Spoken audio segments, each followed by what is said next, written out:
Yo, I can see it now. Coming to NBA 2K33, the LeBron Challenge. Book it. NBA 2K's signature feature 10 years from now will be a career retrospective that highlights LeBron James' greatest games, moments, and sneakers. Fans will debate the moments that didn't make the cut, and haters will say it's nowhere near as good as 2K23's Jordan challenges or 2K24's Kobe challenges. Hint, hint. Don't play me, 2K. There will also be another debate about the LeBron Challenge, namely that 2K is getting ahead of themselves by having a LeBron Challenge mode. Like 10 years from now seems like a safe spot for 2K to spotlight LeBron like they have Michael Jordan twice, right? But in 2032, how long will James have been retired by then? 8 years? 5 years? 3? Wait, 3 years? Hold on. He didn't go ahead and wait for Bryce to make it to the NBA too, did he? I mean, Bronny is still 2 years away from having a chance to be drafted to the NBA, while Bryce has between 3 to 4 years to go depending on how eligibility rules change in 2024. Do we get a James family trio for the cover of NBA 2K26? Did not expect that. But then again, it is LeBron. Is anything about his longevity a surprise at this point? It's unlike anything we've seen in team sports. Okay, there is that one guy in Tampa, and we'll get to him later. So, what made me think about LeBron being an NBA 2K33 all of a sudden? Well, it was this, the Nike LeBron 20. LeBron's latest flagship piece highlights the evolution of the player as both one of the greatest to ever play the game and possibly the greatest signature sneaker line we have ever seen. Oh, yeah. I can already feel the replies to that last line. Let me explain what I mean before you say, but the Air Jordan. Could you have imagined when we first saw the Nike Air Zoom generation that we would be here now, 20 signature shoes in? That first commercial with Bernie Mac, rest in peace, Moses, also rest in peace, Dr. J, the logo, the Iceman, and Don Staley. A little bold to have that many legends in a place to show reverence to a kid, but now it just seems obvious. It wouldn't surprise me if Nike has a sequel ad planned in the near future featuring Bronny and Bryce in the LeBron role, and Bron is now sitting in the front row smiling like a proud papa. But back in 2003, there was a lot of criticism for the King James hype machine, present company included. But now, those same voices are doubling back. And sure, it was easy in 2003 to predict LeBron James will be a future all-star that might win a championship or two, because that's the expectation for a #1 overall draft pick. But to be this good for this long and to insert themselves into that GOAT conversation, nah, only LeBron himself was seriously chasing that goal that early. It would be like looking at this in 1985 and being sure that we would get to this 20 years later. And then 17 years after that, we would get to this. Look, both Jordan and James have both shown incredible staying power decades after their respective debuts to the worldwide stage. But there is a staggering difference between LeBron's longevity and Jordan's longevity. And that gap between them is what makes their respective GOAT arguments compelling. Look, when it comes to the GOAT debate, there's no question in my mind who they are. It's Serena Williams, it's Tiger Woods, it's Mike Tyson, it's Stone Cold Steve Austin, it's Jerry Rice, it's Ken Griffey Jr.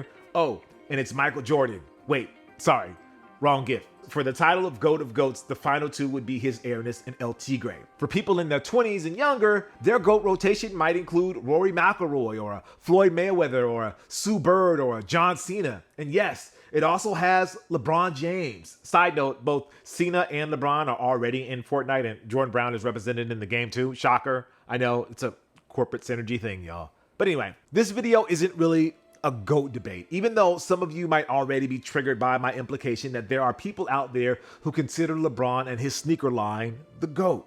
Actually, it's about the criteria for what elevates someone into the GOAT conversation.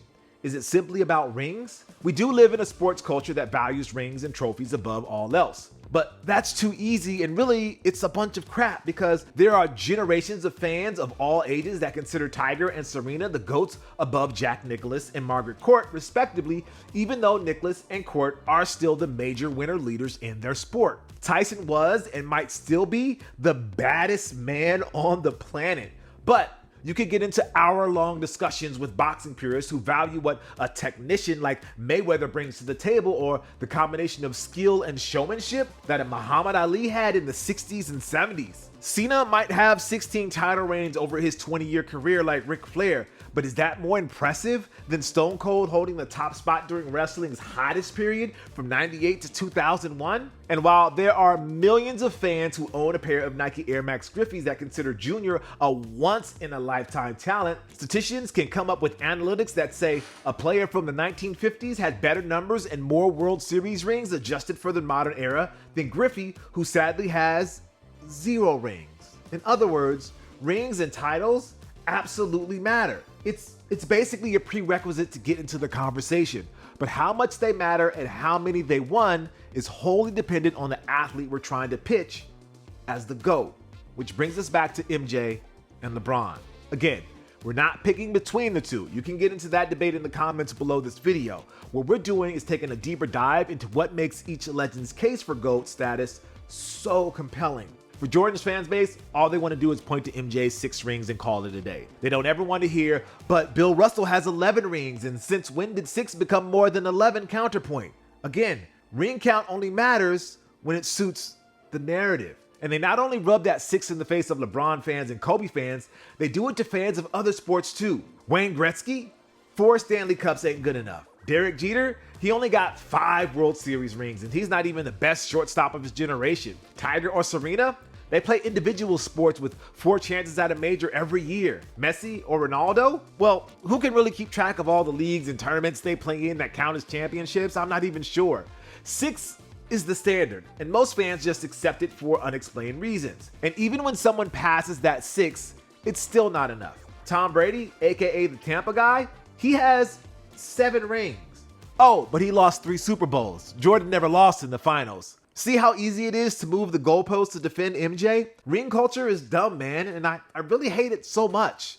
LeBron will play in his 20th season and wear his 20th signature shoe in a few months. Michael never made it to 20 seasons, but he did manage to make it to the Air Jordan 18. However, that doesn't mean he wore every Air Jordan from the 1 to the 18. When Jordan retired in '93, he only wore the Air Jordan 9 for workouts, his brief romance with baseball, and I think when filming Space Jam. He only managed a 4th of a season in the Air Jordan 10 when he came back in 1995 before switching to the Air Jordan 11 in the playoffs. He retired for a second time in '98, which sneaker conspiracy theorists will have you believe he did because he didn't want to be caught dead wearing the Air Jordan 15. Okay, I made that last part up, but I had you think about it for a second, right? 15s were pretty bad. I might have sat out a season 2 if I was contractually obligated to wear those. Well, either that or I'd wear the Jumpman Pros and Team Jordans that Eddie Jones and Vin Baker wore. Look, when MJ came back in 2001, he wore the 16s only during the preseason before lacing up the 17s. So there's some of, let's say there's gap years and incompletes in Jordan's history of wearing his own sneakers. But man, he made the most of the time that he did rock his own JayZ. Besides the championships, he won MVPs in the regular season, All-Star Game, and NBA Finals, garnered multiple first-team All-NBA and All-Defensive selections, captured scoring titles in convincing fashion, and won 2 gold medals for Team USA. He was a cold-blooded assassin who wrecked the hopes and dreams of many of his peers and enjoyed every second of it like any superstar athlete with sociopathic tendencies should. 1984 to 2003 is a long time by any metric, but MJ wasn't there for all of it. But when he was there, he made the most of it.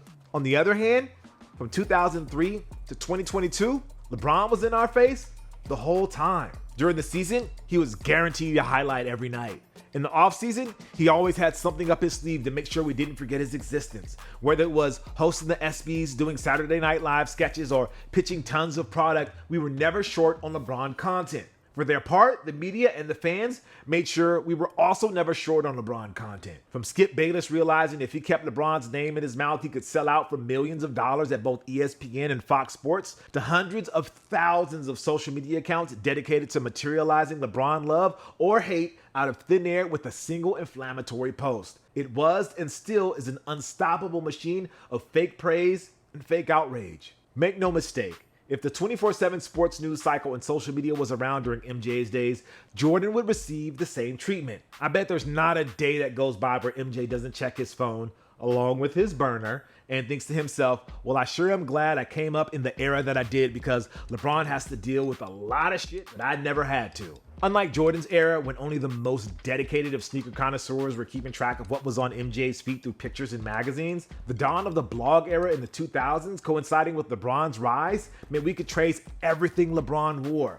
For example, on January 12, 2006, against the then 15-time world champion Los Angeles Lakers by way of Minneapolis, LeBron rocked a navy blue and white pair of the Nike LeBron 3. And because I know you're curious, the late Kobe Bryant wore the white, black, and purple Nike Kobe 1, the same colorway he would wear the night he scored 81 points. Jordan would get a similar treatment, but it was done as a means to preserve his sneaker history. With LeBron, it was history in real time. James had perfect attendance when it came to wearing his entire line. Not only that, he dedicates a sizable chunk of his on-court time to wearing his takedown models, plural. Along with his signature line, he also wears his LeBron Soldiers, LeBron Ambassadors, and recently LeBron Witnesses. Like, can Nike just give him his own brand already and get it over with? But despite never retiring for a season or two like MJ did, that doesn't mean LeBron's signature shoe journey was smooth sailing. By wearing multiple LeBron models, it does open up James to a lot of questions, especially if observant sneakerheads notice he's wearing his takedowns more than his flagship shoes. The most notorious moment came in the 2013-2014 season when James rarely wore the Nike Braun 11, citing issues with comfort and fit. That's a wild thing to happen to a signature athlete of LeBron's stature, especially when you see and buy into the stories that Nike puts out about James being so involved in the process. The shoes tell the story of Jordan and LeBron's respective paths to greatness. If we go by the established timeline of the Last Dance documentary, which never mentions Washington, Michael Jordan's sneaker history begins with the Nike Airship and the Air Jordan 1, takes a break from the Air Jordan 9 and really the Air Jordan 10, and returns with the vintage with a murderer's row of the Air Jordan 11, 12, and 13, with a 14 cameo in the 98 finals. Not a dud in sight, apologies to the Air Jordan 2 haters. Bangers for days. LeBron, Zoom Generation to LeBron 20, and all of the soldiers, 25 fives, ambassadors, and witnesses in between. Plenty of bangers for sure, but there's also a lot of stuff that Nike and LeBron would prefer you never talk about again. Like, cool, they've brought back the Zoom Generation through the LeBron 4, and they've also brought back the 7, 8, and recently the 9. Any chance we get a retro of the LeBron 5 and the LeBron 6? I doubt it. Imagine for a second if Michael Jordan didn't make the shot against Cleveland. Does that really ruin your perception of the Air Jordan 4? What if Magic Johnson was able to turn back the clock in 91 and win a 6th championship, preventing Jordan's coronation until the following year? Do you turn your back on the Air Jordan 6? What if people accepted Space Jam for what it really was? A mediocre kids movie that was elevated by an amazing soundtrack. Do you like the Air Jordan 11 a little less? I'm gonna guess no. Those sneakers would still be revered in 2022. Those moments are awesome and certainly make for great commercials and content for sneaker blogs on the slow news day, but they are icing on top of the cake. Thanks to Tinker Hatfield's talent for creating iconic silhouettes, the man simply did not miss during that era. Those shoes were going to shine with or without a highlight that would be replayed for decades to come. And by simply being ahead of LeBron by 2 decades, Jordan had the head start in the nostalgia department. Kids from the 70s, 80s, 90s, and 2000s have been growing up with everybody around their immediate circle telling them how great Michael Jordan was and how cool his shoes were. Kids in the 90s, 2000s, and 2010s and today have been growing up with everybody around the world thanks to the internet and social media telling them that LeBron is garbage and his shoes are garbage one minute, and that LeBron is the GOAT and his shoes are amazing the next. Because he's still out here writing the last few chapters of his career, possibly with Bronny and Bryce. LeBron and LeBron's shoes have not had a parting of ways yet. Today, millions of kids wear and resell Jordan retros, but have never seen an MJ highlight, or only think of him as LaMelo Ball's boss. We said in a previous video that the Jumpman was grown to mean something else, and maybe even something greater than Michael Jordan. LeBron has yet to do that. Only time and distance, aka nostalgia, have the power to do that. For the LeBron fans out there who think that their king has already overtaken MJ, you're going to be waiting a long time before that's the majority opinion. That same nostalgia we just mentioned will have you believe that Michael Jordan never got his ass handed to him by the Celtics and Pistons early in his career. That 6 championships is the most anybody has ever won in the history of ever, and that every sneaker that he wore was on fire. None of that is true. But nostalgia is the hell of a drug, man. I might have been talking about changing MJ's history in hypotheticals, but the erasure of his failures is actually happening. In NBA 2K23, the Jordan challenges where you have to score 63 against the Celtics requires you to win that game in order to get the full 3-star rating. But in reality, the Bulls lost that game. You, the person watching this video, knows the truth. Like how Dominique Wilkins really won the 1988 dunk contest. But a teenager growing up now is going to see that challenge in 2K23 and assume it's facts. Intentional or not, propaganda or just little harmless revisionist history, 2K is creating an alternative universe where MJ never lost. And it's going to be a long time before LeBron and his fans can do the same. And you better believe that any future LeBron challenges that flips the end result of a game will have Jordan stands fuming. When I think about the LeBron and Jordan comparisons, I think of JayZ and his own chase to be hip-hop's GOAT. His connections to both LeBron and Jordan are well documented, from epic bars that reference them to epic card games with Charles Oakley. When it comes to the greats of the rap, Hov is easily on everybody's top 5 or top 10 lists. But is he in that top spot or just somewhere in the middle? Is he there seemingly by default because he's been so good for so long, but never hit that extra gear that elevates him to the top? Go on any forum, whether it's real life or online, and there will be those old heads who will tell you that, yeah, Jay is great, but he didn't make them feel the way that Tupac did or Biggie did. And it's easy to see and hear why. Both were phenomenal rappers and pushed the culture forward.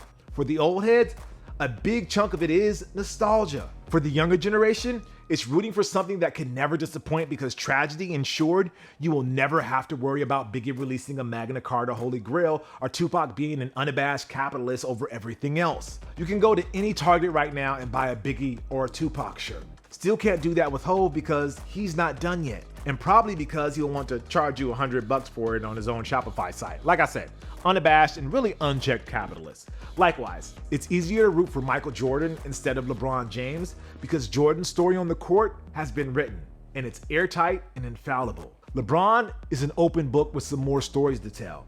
And when another season ends without him winning a 5th championship or he unleashes a tweet that awakes the outrage police, you chalk that up to a win for MJ. However, for as much crap as Hov gets for his Warren Buffett impersonation, he still has the power to shut us all up with a strong verse like On God did. Similarly, if LeBron's body can hold up, he can still add to the championship resume, whether that's on the Lakers or wherever Bronny and Bryce end up someday. The only restriction, of course, is that body of his.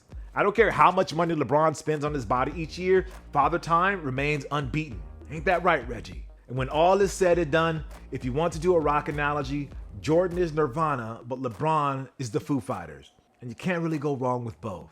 To me, the Air Jordan 20 was an anomaly. The midfoot strap, the laser graphics, the free-floating ankle strap was unlike anything we'd ever seen before and really since. Jordan brand went in a different direction with the Jordan 21, 22, and the pinnacle of post-playing career JayZ, the 23. The Nike LeBron 20 with its interesting strategy of debuting as a low first, coupled with references to Bronny and Bryce. It feels like something we've never seen with LeBron before, but they also could be the signal of a new beginning. It's like LeBron is handing off the signature shoe duty to his kids, which, you know, may be a little pretentious right now, but he's been proving us wrong for 20 years, so who am I to doubt him and his proteges now?